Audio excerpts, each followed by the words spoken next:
My name's Brittany Thackham, I'm 16 years old. I've already looked at the import side of things for freight forwarding, and today I'm looking at the export side of things. I know time is a big issue because I know salmon is a perishable good, but I'm excited to see how they deal with it all and sort it all out so everything's on time. New Zealand's economy depends on exporting primary produce to the world. Our meat, sheep, beef and venison exports are worth millions and millions of dollars. And fish and shellfish are huge players too. Getting highly perishable produce to its destination in tip-top condition is the job of a specialised freight forwarder. Freight forwarders like Hellman Perishable Logistics in Christchurch. How you going? My name's Cameron from Hellman Logistics. Hi, I'm Brittany. I'm pretty keen to have a look what's in there. Keen to learn some freight forwarding? Yep. All right, let's go. All right. Cameron Knauf has worked for HPL for 4 years. He started on the warehouse floor and now, based in the office, is in charge of freighting salmon from Marlborough to destinations around the world. Okay. So what exactly is your job? I'm responsible for making sure that the product arrives is the right quantity, is here on time, making sure it's going to arrive on time at its appropriate destination, and also making sure any documents that we have to send with it are exact and correct. All perishable produce has to be kept either frozen or cool at all stages of transportation, so the facility has large walk-in freezers and cool stores. Obviously, to keep our product cold, we have to use dry ice. Yeah. In actual fact, if you were to touch it, you'd burn your skin. So, very cold. We'll keep all frozens and our perishable goods Is this what chilled. goes around the meat and stuff? It goes around the meat and around the frozen goods to keep it extremely cold when it's travelling overseas. Yeah. New Zealand King Salmon send daily shipments of fresh chilled salmon to Asia and LA. Brittany is going to book today's shipment through the freight forwarding system. The journey of the salmon starts in the Marlborough Sounds where the New Zealand King Salmon processing plants and farms are located. It is sent then via a truck down to Christchurch here and then onto the airlines where it is sent overseas, usually within 48 hours of being farmed.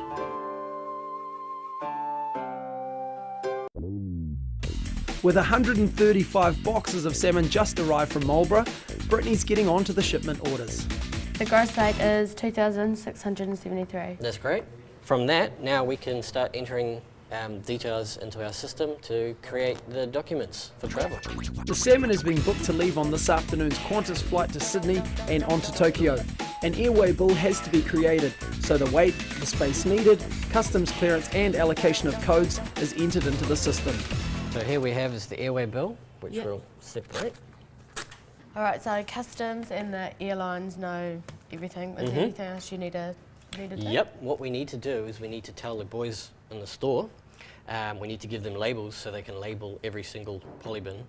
Yes, that does mean 135 sticky labels for 135 bins. This is going to be the unit, airline unit we're going to be loading. The whole thing is on rollers. Yeah.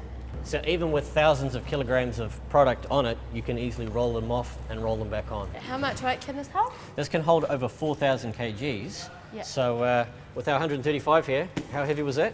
2,670, I think. Excellent. Oh well, you win the prize. You got a stick of the lot.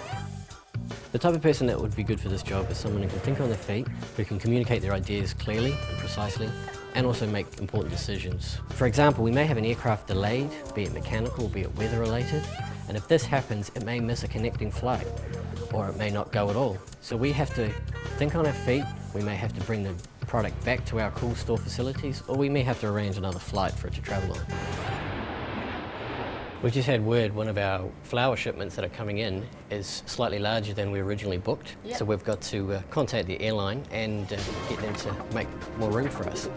Hi, it's Brittany here from HPL.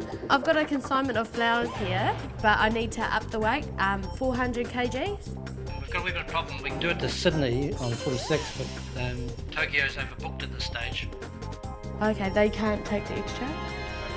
So what I'll do, I'll check with Sydney and see what they can do on the Tokyo leg and get back to you, eh? Thank you, bye. Just gonna get back to you. One of the biggest challenges is actually getting the space and getting the bookings onto the airlines. I always try to do advance bookings for the entire month at an estimate of what we will be sending, but sometimes we need to increase that space. Most of the times we can get the space we choose, but if we can't get that extra space, then we've got a problem. Now, are they all on the first truck? I need to get another can, 2 PMCs. Excellent. Bad news, the freighter was fog-bound out of Christchurch. Hi, HPR, you're speaking with Brittany. Yeah, just had a call back from Sydney. They can actually take that extra space you're after. Okay, thank you very much. Yep. All it's sorted? fixed. Yep, they can do it. Excellent. Heading out on the same plane as the bins of salmon is another shipment of frozen beef. Brittany gets to find out how to turn an airline crate into a fridge. What we're going to do here is we're going to open this up, get you to grab some poly, or poly the bottom. The reason why we're going to do that is going to protect the product from any sort of heat. How come you're putting foil in here? We're going to have frozen product in here, and with the frozen we're going to have dry ice, and this is going to act like a big freezer really. So safely packed and with documentation transmitted, the frozen meat and fresh king salmon heads off on its way to Sydney and beyond. In the sushi bars of Tokyo and Taiwan, the fresh taste of Marlborough will be on the menu again. Brittany did very well. She was keen to learn, and she actually got stuck in when it came to the dirty jobs. So all in all, I think she was good. I've really enjoyed my time here at Christchurch, and the experience has just been amazing, and I hope one day I can do something like this again. There are several national certificates related to warehousing and logistics, with a specialised Level 4 certificate in international freight forwarding. There are no specific educational requirements for this job, but a clean current driver's licence is preferred. Training arranged by Transqual is delivered on the job. For office-based work, basic computer skills are essential. There are many freight forwarding companies based around New Zealand, and the skills learnt can be taken anywhere in the world. For those at school, the Gateway program provides an opportunity for hands-on learning.